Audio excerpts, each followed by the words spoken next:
It's time to talk music, audio gear, and anything else that crosses our minds. I'm Mark. And I'm Peter. And welcome to the Hurton Audio Podcast. So, I've been getting into Chris Stapleton's new album called Higher, and the song that really sold me on it was one of the new singles called White Horse, and it just has everything you want from like a sort of a blend of country music, rock music, and like Americana music in general. I really liked it, and it just sort of reminded me of how good, like, you know, like country rock can be, you know, like southern rock I suppose can be, and the sort of, you don't really hear a lot of it by accident in the UK, but I just sort of stumbled across it because I'd heard of Chris Stapleton from his collaborations with Bruno Mars and Justin Timberlake, and I always thought he was really good, but there wasn't a single song that I heard that really sold me on like buying an album of his. There was lots of cool songs, but there wasn't like a song that was like, wow, that's a cool song, you know? Yeah, and like you say, these songs are all really fantastic, and they're very like live in the way they've been performed. I mean, didn't you say that like one of the things you'd read is in Sound on Sound, where there was all talking about sort of Chris Stapleton just playing the songs, basically? Yeah, I believe the producer was saying, you know, we didn't do that much fancy. The band came in, they knew what they was doing, they played the songs, and they didn't have to really, you know, like they didn't have to chop and change, didn't really have to do a lot to it. They could just like go, right, we've got a really nice performance, we'll mix it, which, you know, some people may find that boring, but I find that really refreshing, because a lot of the time with Sound on Sound, it can be a lot more like, you know, we chopped it up and we did loops and then we did this, and you're like, it's really nice when they just come in and just say, yeah, they had the songs and they just recorded them, because you sort of feel like that exudes real confidence from the artist, like these days. I think also as well, like, there's nothing wrong with chopping everything up, but if you think like the top of the game sort of folk, country and rock people are all chopping all the stuff up to death, you're like, well, everybody else must be not doing anything. Yeah, because you sort of feel like if you have really good players and they still don't go into the studio and just record the song old school style, you sort of feel like, who is going through and just playing the song all in one go, you know? And obviously this isn't a detail that really makes that much difference to the music, but it does when you listen to it and you feel like you're almost listening to like a live album in a sense, you know, like or like a performed album, instead of like you know, pop music can sometimes sound a little bit like cut and paste in places, depending on how you're listening to it and what you're listening for.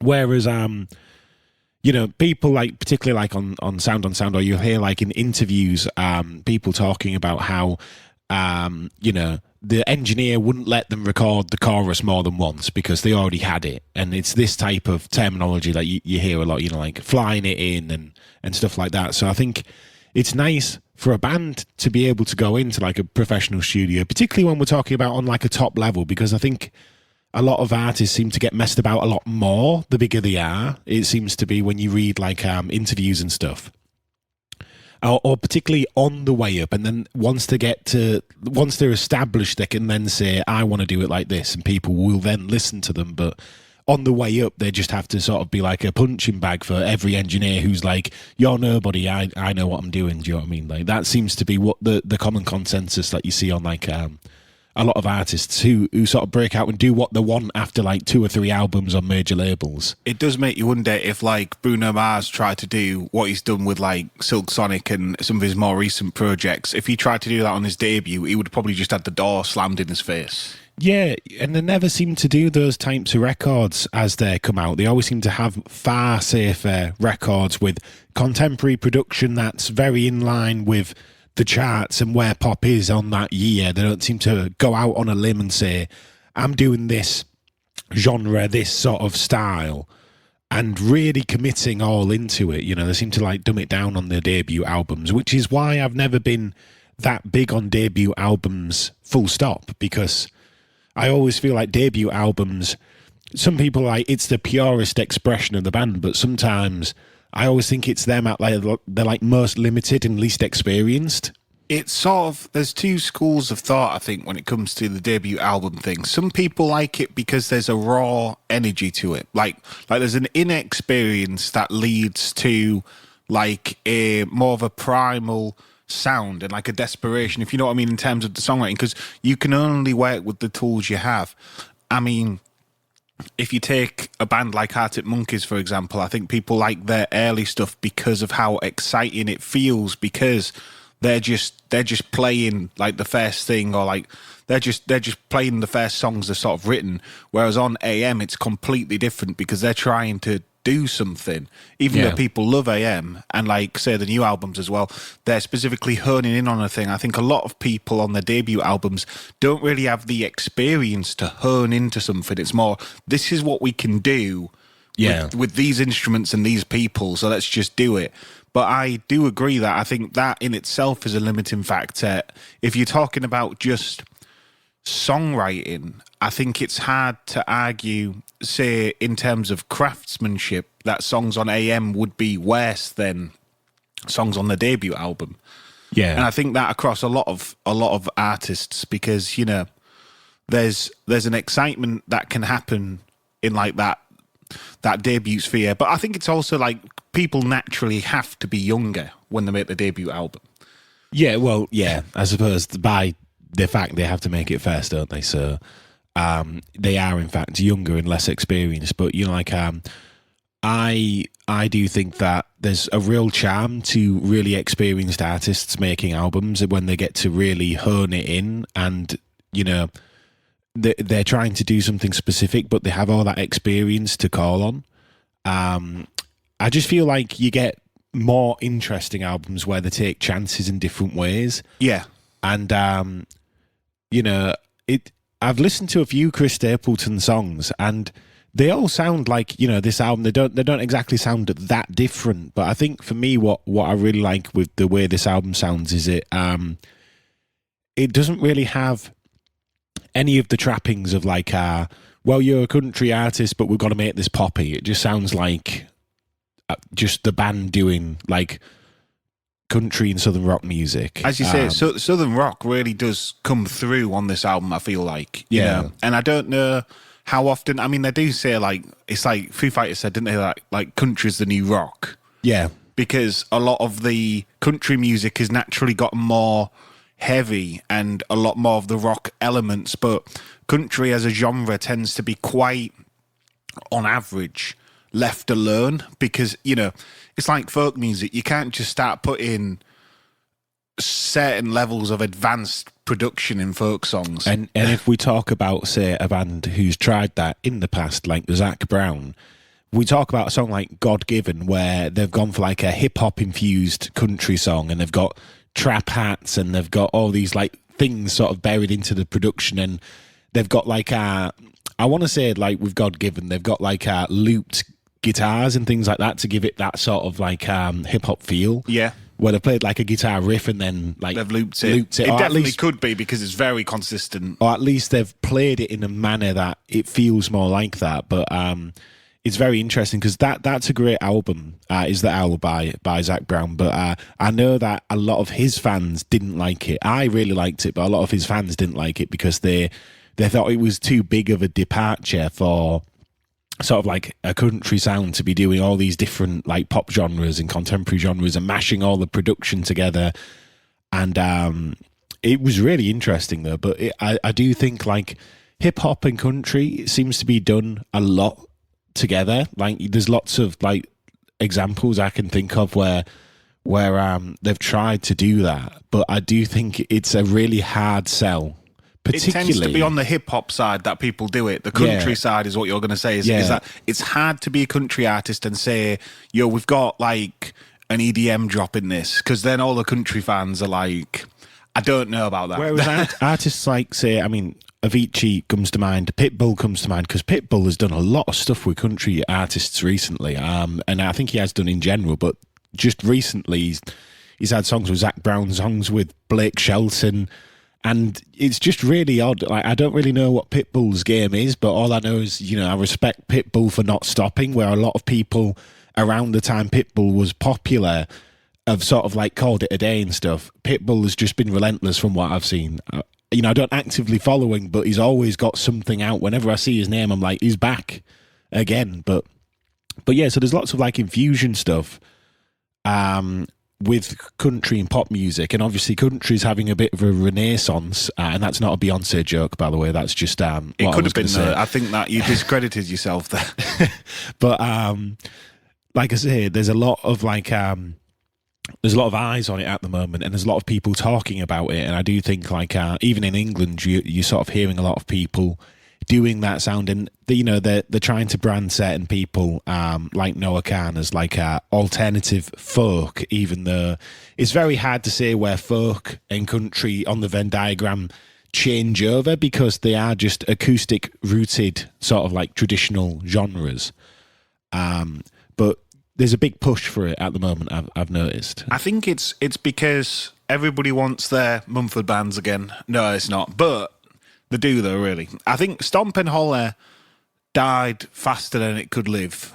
And this is sort of really, it could be a second coming to that. But I am also very surprised we haven't seen any of the Stompin' Holler staples in this new alt country stuff. But could that be dated? Like, I don't imagine it would be dated, because all it really is some shouting and foot stomps every so often. I mean, I think the only two acts that really come to mind would be Mumford and Sons, which Marcus Mumford's gone solo at the moment, and then there's the Lumineers, and they're plodding along, I think, but because they're always on festivals and stuff for the Lumineers, but I haven't seen them in like the charts or on like a festival bill recently. What my point is, like, when you listen to stuff like Blank Space by Taylor Swift, there is Stompin' Holler.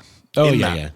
And that was the case. I mean, we know Imagine Dragons did that. You know, you could go, the list could go on. What I'm saying is, I am surprised with the alt country stuff that people haven't sort of referred back to that Stompin' Holler thing and put that in, because, you know, there's none of that in Noah Khan's song that I can hear.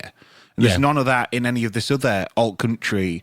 Like, even like the Beyonce's stuff, there's no like shouts. There's no, you know, because that was really popular. It's the holler bit, isn't it? It's the shouting and having like everybody do a gang vocal on one word, isn't it? That's what sort of got them popular. And it's weird though, isn't it? Because like you said, that quickly became a genre with Spotify playlists and everything to say this is Stompin' Holler and stuff. But it bled into everything. Yeah. And a lot of people probably didn't really notice, because it was one of those things where it was trendy, and then everybody did it, and then everybody stopped at like the same time. Yeah, it was very short lived, but everybody had a go. Like you say, you heard it in lots and lots of albums, lots and lots of one-off songs by artists where they went for that sound on a song.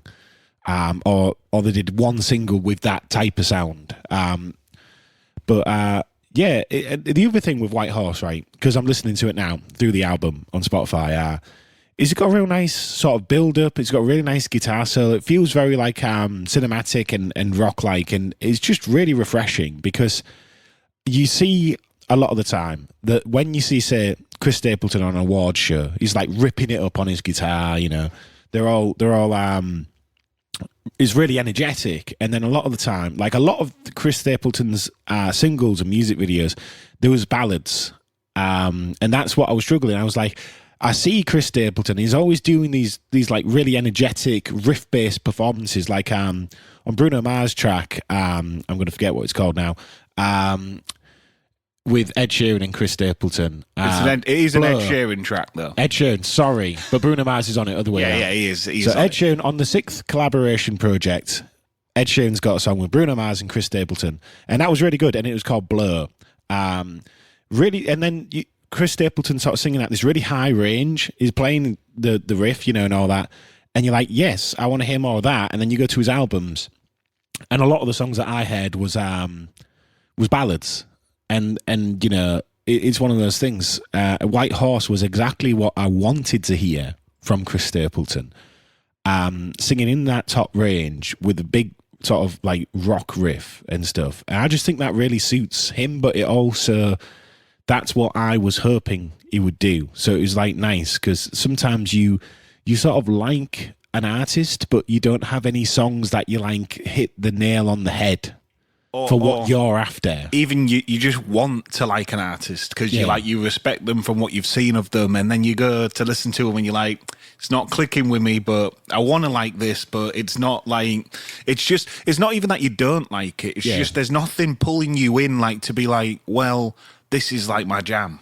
Yeah, and I find that you only need one song for you to really, really like, and White Horse was just great, and I just really, really gravitated to that. And I've just been listening to the full album on high. I bought it on CD, and it's just been really good listen. It's really, really nice, and I've always liked these sort of like America just does like this type of music very differently. I've always liked the blues stuff as well. So I think when you like blues and you like bits of country, and you like bands like Dire Straits, it's very easy to get into these bands or these artists because you sort of understand what you're listening for because you know the blues licks, you know the sort of country twang and stuff, and you sort of know what to expect. But I really like that, and I also find like I think part of the reason why country music's having a renaissance is because they actually have to play something kind of complicated in a lot of country, even like on the most dumbed down beer truck sort of songs. They still have to play country music, right? Which is inherently more complicated because even if they're just strumming chords on an acoustic guitar, they have to actually strum the chords. Do you know what I mean?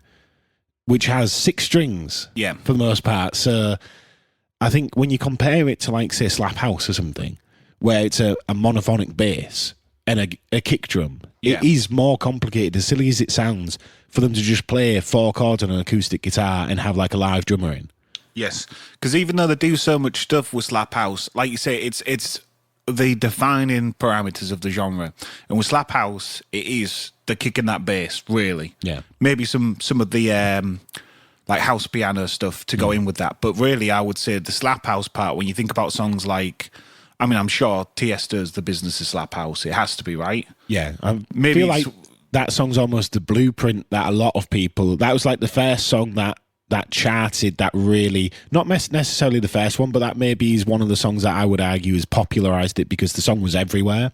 Yeah. And then a lot of people have sort of...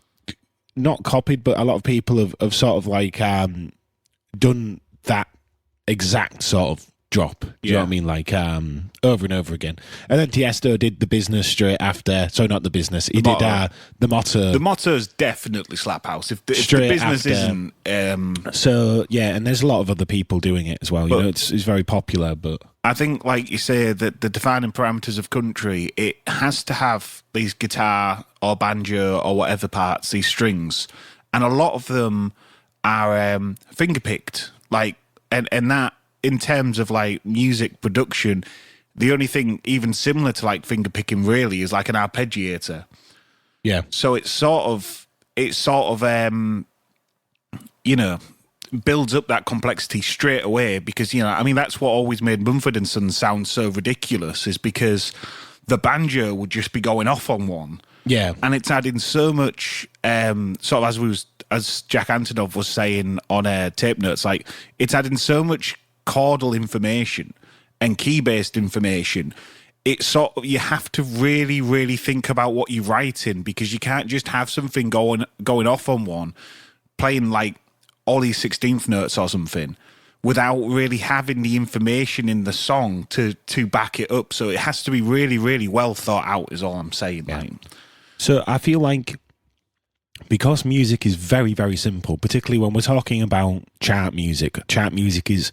People argue gets dumbed down every year, and I feel like at this point, what more could you dumb it down to? I mean, a lot of the songs are literally a bass loop, a kick drum, and a vocal, and there's bits of ear candy in a lot of the songs, but there's not really a lot else that you need. I think as well, on a sort of copyright basis, an intellectual property basis, it's becoming a bit of a nightmare because you know, this has always been a problem, but you can only have songs so simple if you're trying to, if people, you know, at the top are trying to trademark a song. Say, like, you take some of the Tiesto tracks, like The Business, where it's a very simple chord progression, and the vocal, for the most part, is following that. It's just basically three notes going up and down, or down and up, and other people do it, and then if they use the same intervals, which most people do because it's a very common interval, the songs basically sound the same because they're all dance tempo. Slap House has a weird ruling thing about where you put the bass. I'm not quite sure how it works, but the bass always lands in the same, in like a similar place. It has to follow that pattern, doesn't it? That emphasis. Yeah. So there's like you've got so many limiting factors that how can you trademark that? How can you copyright a song like that? And then it's not even like, well, it's not even one of those where you go, well, I don't want to copyright, man. I just want to make it. It's like, well, what happens when you start getting copyright strikes? Because it's so roundabout that it's just going to, the algorithm will just flag it.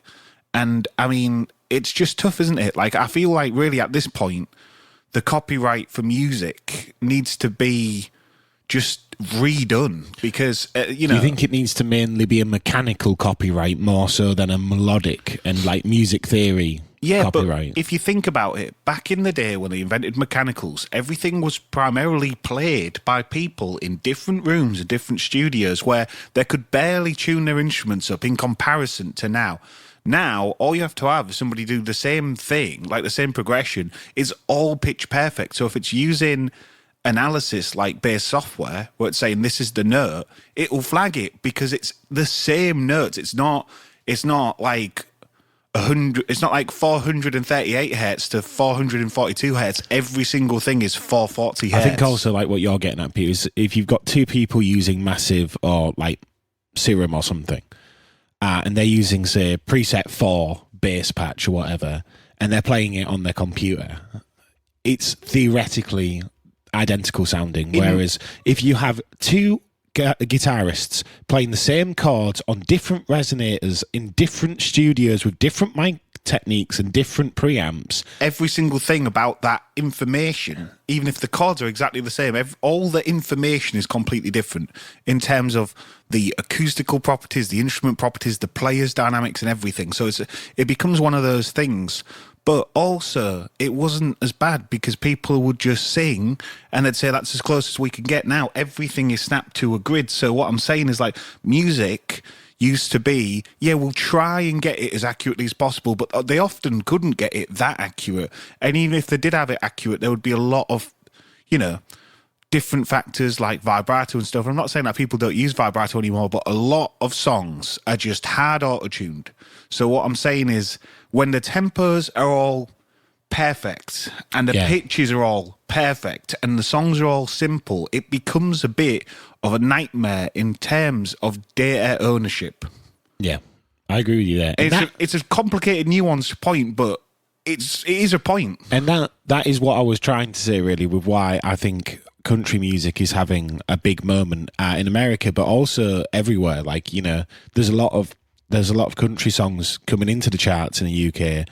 A lot of country artists touring different areas and different cities and different countries, because I think it's very refreshing for a lot of people. Like you say, with Chris Stapleton, even down to the artwork, they've sort of, and you've seen this a lot, you're seeing vinyl-esque artwork, even on Spotify, where you can read the track listing. I mean, if your eyesight's good enough, maybe if I expanded it, I could read it. But, you know, you've got this this old school packaging, so you can see that this album they've tried to make like an old album with it. That's the idea. That's probably why they went to track it so, like, formally and just played the album all the way through, you know, played each song all the way through. You know, even on the back of the CD, it says the RPM for the CD, which is like 520 or something. That's funny. I do like that. You know, but it's all done in that old school. You've seen the vinyl thing a lot more, and that's not just because they're pressing it onto vinyl. That's because they're like the aesthetic, but also who's looking at the track listing on the back of the album cover? Well, not many people are looking at the back of the album cover, so it makes sense to put the track listing on the front. So it's almost like we've gone back to the 60s. It is. And I think as well, it's like they often say now, you know, time used to be, just a fact. It used to be, well, this song's released in the 70s, this is what they had, this is the trends, this is what it's going to sound like. Now, time is a genre. It's more, it's like, well, we're going to do this in like, I don't know, an early 70s style country, and then they look and the idea builds itself. Like, like you say about the graphic design is like that, it follows these same tropes. And I do think it's bizarre that really at this point, these full decades worth and all these different subgenres of everything, they've become more of a pick and mix for artists than they have become history. Do you know what I mean? It's like, I want to do something like that, so let's just do that. Yeah. And then people who like that sort of music, maybe they might check it out. And like, you're getting a lot of albums now where to explain it in a music history sense doesn't make sense, because you get to like 2010 and there was always people doing old like music and pastiching it, but now, like after like mid 2010s or 2010, people just go all in. I mean, it's like the Silk Sonic album. The Silk Sonic album is down to a T. I mean, the 80s blues movement, right, with, say, Stevie Ray Vaughan and ZZ Top and a lot of those artists, they didn't have traditional blues snare drums. They had massive 80s bombastic snare drums, you know. And you could say that a little bit like with Chris Stapleton. It's not like the drums sound old. It's not like it doesn't sound like an old record in places. But it hasn't got sampled, like, or it hasn't got obviously sampled drums. Yeah, what you're saying is that they've not used contemporary techniques like, say, ZZ Top or Stevie Ray Vaughan was using contemporary techniques with the drum recording. All them 80s blues songs are caked in chorus and echo and stuff, because there had to be. Everybody was. So, like, that's sort of what I'm getting at. Some of these songs, you look at Silk Sonic, and that's a great one, they're not following the same rules in terms of dynamics. They're not following the same rules in terms of EQ. They really are just going all in on the thing they're pastiching, and that in terms of trying to cultivate an overall scene makes everything just not make sense. So I think what I'm getting at is it's sort of like we really are in that thing where people are trying, and you do see this a lot in contemporary sort of articles and stuff. People are trying to put everybody in a nice neat bundle who's popular and say this is a thing. And they can, and they've been struggling to do it. And I feel like we're almost in a cultural free fall where everything is happening at once and nobody can actually define where we are in terms of a trend, which is good in a way, but it's also bad, because then you go, I want to make something that's contemporary, and you go, well, what is contemporary? I mean, at this point, we're still stuck in house, aren't we? We're at this point, frozen in house techno. I was going to get to this. The dance music, a lot of it sounds very similar to what it did 30 years ago. If anything, we've gone backwards, because the peak of EDM is the most unfashionable thing you can make, really, at this point. Yes, yeah. It's sort of not hit its resurgence yet, even though it may be due soon. It's not really... It's not come back. It's not come back. So, yeah, if you come out with a song with like LMFAO sound design, people are going to look at you and go, what are you doing? Yeah, because that, for some reason, that is one of the only, I suppose, it's always the decade before that becomes taboo. When you think about making 80s music in the 90s, or making 70s music in the 80s, or even 90s music in the 2000s, it's a bit less, but... I mean, I didn't realise until I've been hearing a lot of... Because, like, the Turn of Millennium songs are sort of becoming quite popular again. I didn't realise how different stuff like Angels by Robbie Williams sounded to 90s songs. Like, there is a sound to the 2000s. But it's like the music, that the popular dance music now, some of it could have came out in, like, 2004. Because it's the same stuff. And they're also using the same instruments, like we've said before about how dance music, they're just using 808s and 303s, and unfortunately for the techno and house scene, and 909s, yes, they're not really using much else. They're not really, there's not, I mean, yes, they might be using Serum, or they might be using big, chunky keyboards like Hydrosynths or whatever that weren't around. But the sounds that they're using those instruments for, I say cloning, 303s, they're cloning. Well, just like 808s. Moog analog sounding bass. Yeah. That's the other thing. But there's even the technology, the technology available at the time could do all the exact same stuff. I mean, you go through the 90s romplers, like we have a bunch of them, and nobody's using the complex sounds that shows what the engine's doing because they're too hard to fit into an arrangement. That's where the 80s had such a sonic identity, is because people were like, oh my God, we could do this with a keyboard. And everybody just used all these presets. Yeah. So, that was almost 2010s with dubstep and stuff. It was like, oh my God, listen to what we can do with Massive. We've never heard this before. And people rinsed the sound bank for everything it had because everything was so fresh sounding. But we sort of haven't had that in music for a long time. Yeah, we haven't had sounds that sort of break the rules. And I feel like there's a few sort of genres, like I suppose Porter Robinson and people like that, like with Cheerleader, he's pushing this like noise electronic sort of thing at the moment where it doesn't feel like anything you've necessarily heard before if you've not into that super confined internet sort of electronic music genres. But yeah, I'm interested to see if anybody does anything different. But meanwhile, the charts will go backwards, like say this Chris Stapleton album, going back, taking you back on a journey that maybe a lot of people haven't heard songs like. But like I say, this album's great. I'd recommend anybody check it out because it's a really nice. It almost just sounds like a 70s album you can just put on, and like like a singer-songwriter's sort of album that you can put on. And it's just very nice. Listen to White Horse if you like rock music because it's really good. And as far as rock's concerned, if I can't find good rock music, I'll listen to good country music because that's got everything it needs to be good rock music. Yeah. So yeah, that's been our thoughts on Chris Stapleton's album, and also just like a little bit of like a chat about music and where is it going, especially commercial music. Because indie music and independent artists can do anything. So that's not what we're talking about. We're talking about the cultural zeitgeist, as it was. Yes, and let us know in the polls what you think the cultural zeitgeist is next and all that. And see you next week, everybody. Thanks for listening.